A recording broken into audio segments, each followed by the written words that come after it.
नमस्कार दोस्तों, आप सभी का स्वागत है हमारे चैनल पर। आप सभी को हमारे चैनल की तरफ से गणेश चतुर्थी की हार्दिक शुभकामनाएं। आशा करती हूँ कि आप सब ठीक और स्वस्थ होंगे। तो चलिए इसी के साथ बढ़ते हैं आज की मुख्य खबरों की ओर। दोस्तों, इस पावन पर्व के मौके पर पीएम मोदी ने देशवासियों को गणेश चतुर्थी की बधाई दी है। इसी के साथ आज देश के कुछ राज्यों में लॉकडाउन घोषित कर दिया गया और कुछ नियमों में भी बदलाव हुए, जिसकी सटीक जानकारी आपको हम इस वीडियो में देंगे। बस आप वीडियो के साथ अंत तक बने रहिए। इसी के साथ ही दोस्तों, आपको ले चलते हैं आज की मुख्य सुर्खियों की ओर, जहां आपको सबसे पहले बताएंगे देश में कोरोना का क्या है हाल। वही बताएंगे पंजाब के बाद अब इस राज्य में भी शनिवार रविवार को रहेगा लॉकडाउन। बड़ी खबर, दिल्ली धौलाकुआ में एनकाउंटर, आईएसआईएस का एक आतंकी गिरफ्तार, दूसरा फरार। साथ ही बताएंगे चीन को एक और झटका, मोदी सरकार ने चीन के खिलाफ लिया बड़ा फैसला। इसी के साथ अगली खबर में आपको बताएंगे आज आपके राज्य का मौसम का हाल। वहीं बताएंगे पेट्रोल डीजल के आज के दाम।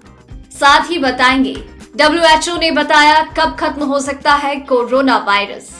वहीं पैन कार्ड के लिए घर बैठे करें अप्लाई, 10 मिनट में बनकर तैयार होगा आपका पैन नंबर। साथ ही बताएंगे आरबीआई की गारंटीड मुनाफे वाली स्कीम, हर 6 महीने में आएगा पैसा, 1000 रुपए से करे शुरू।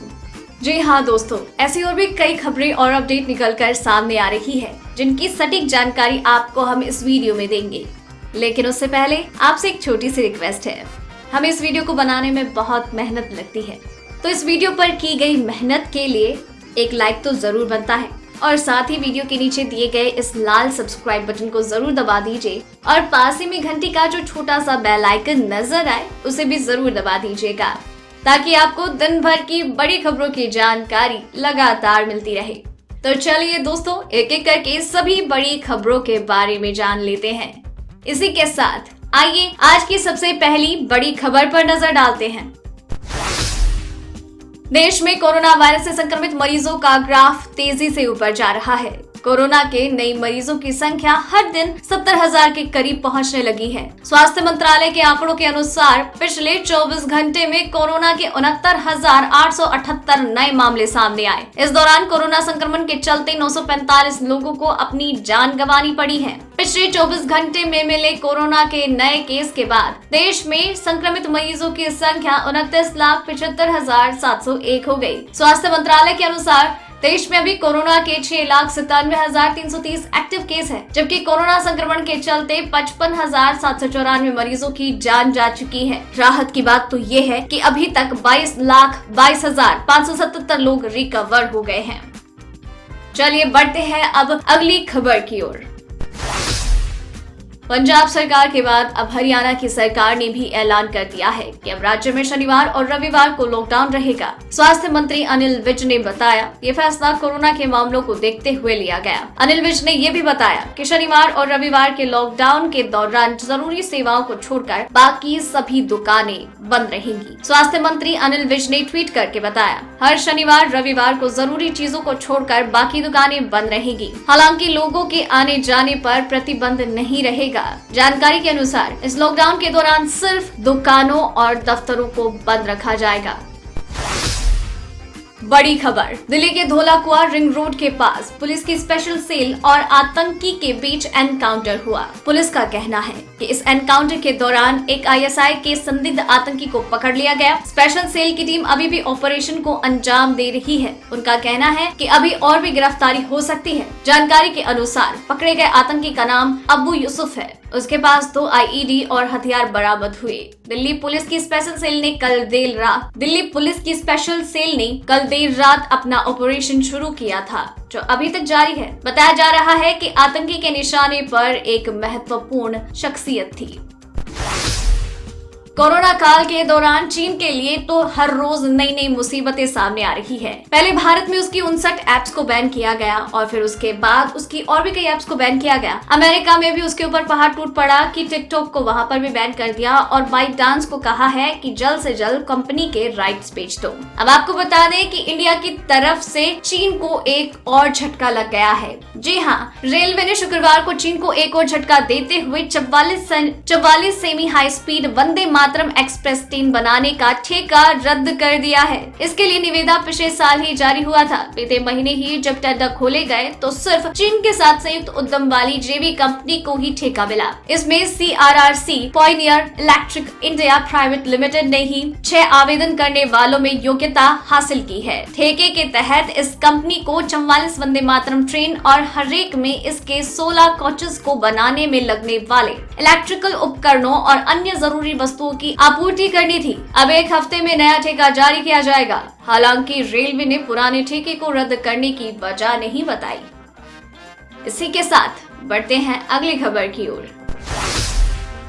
केंद्रीय श्रम मंत्री संतोष गंगवार ने कहा कि कर्मचारी राज्य बीमा निगम की अटल बीमित व्यक्ति कल्याण योजना के तहत बेरोजगारी लाभ के दावे का आवेदन करने के 15 दिनों के भीतर निपटान कर दिया जाएगा। मालूम हो कि ESIC के निदेशक मंडल ने कोरोना वायरस महामारी के मद्देनजर रोजगार गंवाने वाले लोगों को राहत प्रदान करते हुए इस साल 24 मार्च से 31 दिसंबर तक के लिए बेरोजगारी लाभ के तहत भुगतान को 2 गुना कर दिया। योजना के तहत अब 3 महीने के औसत वेतन का 50% लाभ दिया जाएगा। इस संदर्भ में गंगवार ने कहा, बेरोजगारी लाभ के लिए ESI योजना के तहत दावा 15 दिनों में निपटाया जाएगा। इस योजना से ESI से जुड़े उन लोगों को राहत मिलेगी जिन्होंने कोविड-19 महामारी के दौरान अपनी नौकरी गंवा दी। वहीं अमेरिका में कोरोना वायरस का प्रकोप लगातार जारी है। संक्रमितों के साथ ही साथ मृतकों का भी आंकड़ा लगातार बढ़ रहा है। इस बीच पूर्व राष्ट्रपति जो बिडेन ने एक टीवी इंटरव्यू में कहा, अगर वो राष्ट्रपति होते और वैज्ञानिक उन्हें कोरोना को देखते हुए देश बंद करने की सलाह देते तो वो ऐसा कर सकते थे। बिडेन ने ABC टीवी को दिए इंटरव्यू में कहा, अगर वो अमेरिका के राष्ट्रपति होते और कोरोना के प्रसार को रोकने के लिए वैज्ञानिक पूरे देश को बंद करने की सलाह देते तो इसका पालन जरूर करते। बिडेन गुरुवार को ABC टीवी के प्रोग्राम वर्ल्ड न्यूज टुनाइट में अपनी बात रख रहे थे। इंटरव्यू में बिडेन ने कहा, मैं इसे बंद कर देता, मैं वैज्ञानिकों की बात जरूर सुनता। बिडेन के साथ इंटरव्यू में उनकी उपराष्ट्रपति उम्मीदवार कमला हैरिस भी थी। दोस्तों, वीडियो में भी और भी कई महत्वपूर्ण खबरें बची हुई हैं, इसीलिए वीडियो के साथ बने रहिए। तो चलिए बढ़ते हैं अगली खबर की ओर।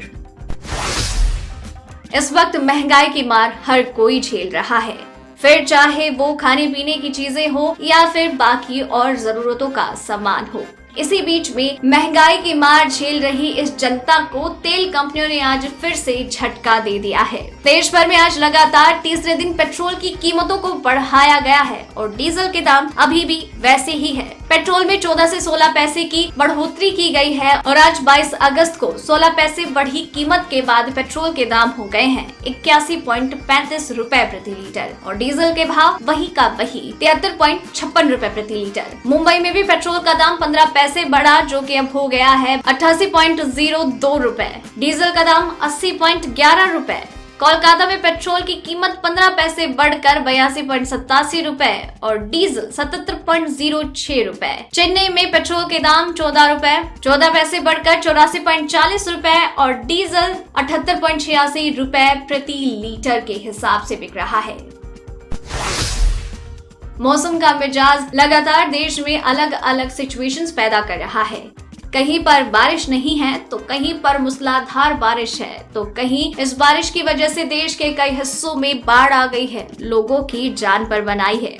मौसम विभाग के अनुसार ओडिशा, गंगेय पश्चिम बंगाल, झारखंड, उत्तरी तेलंगाना और मध्य प्रदेश के कुछ हिस्सों में मध्यम से भारी बारिश संभव है। पूर्वी राजस्थान, कोंकण, गोवा, तटीय कर्नाटक और गुजरात के कुछ हिस्सों में हल्की से मध्यम बौछारें दर्ज की जा सकती हैं। 1-2 स्थानों पर भारी बारिश का भी अनुमान है। हिमाचल प्रदेश, उत्तराखंड, पंजाब के कुछ हिस्सों, बिहार, उत्तर प्रदेश के कुछ भागों, उप हिमालयी पश्चिमी बंगाल, सिक्किम और पूर्वोत्तर भारत में हल्की से मध्यम बारिश हो सकती है। उत्तर भारत, कर्नाटक और आंध्र प्रदेश में कुछ स्थानों पर हल्की बारिश होने की संभावना है। जम्मू कश्मीर में गुरुवार सुबह से हो रही बारिश, उसकी वजह से नदी नाले उफान पर है और जम्मू श्रीनगर नेशनल हाईवे बंद है। मौसम विभाग ने अगले 48 घंटों तक मौसम के बिगड़ने की आशंका जताई। महाराष्ट्र की बात की जाए तो मुंबई, ठाणे, रायगढ़ और पालघर जिलों में अगले 24 घंटों में भारी से बहुत भारी बारिश की संभावना है।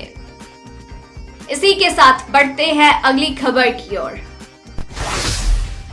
बड़ी खबर, कोरोना का कहर जारी है। इस बीच WHO का मानना है कि महामारी कोरोना वायरस 2 साल में खत्म हो जाएगी। WHO के प्रमुख टेड्रोस अधानोम घेब्रेयेसस ने कहा है, साल 1918 में तबाही मचाने वाले स्पेनिश फ्लू को खत्म होने में 2 साल लगे। उम्मीद है कि कोरोना महामारी भी 2 साल में ही खत्म हो जाएगी। दरअसल टेड्रोस ने शुक्रवार को कहा, तकनीकी रूप से हम विकसित हो चुके हैं और हमारे आपसी संपर्क ज्यादा है, जिसके कारण वायरस तेजी से फैलता है। लेकिन इसी दौरान इसे रोकने के लिए हमारे पास तकनीक और ज्ञान दोनों है। बता दें कि दुनिया भर में अब तक 2,27,54,063 लोग कोरोना की चपेट में आ चुके हैं और महामारी से अभी तक 7,93,382 लोग अपनी जान गंवा चुके हैं।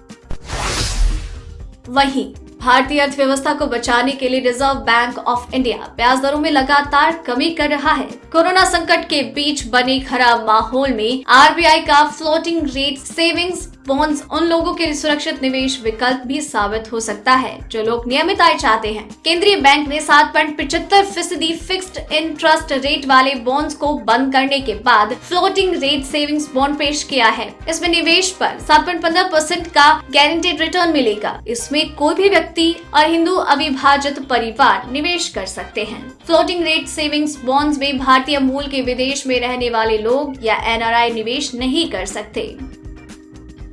इसी के साथ बढ़ते हैं अगली खबर की ओर।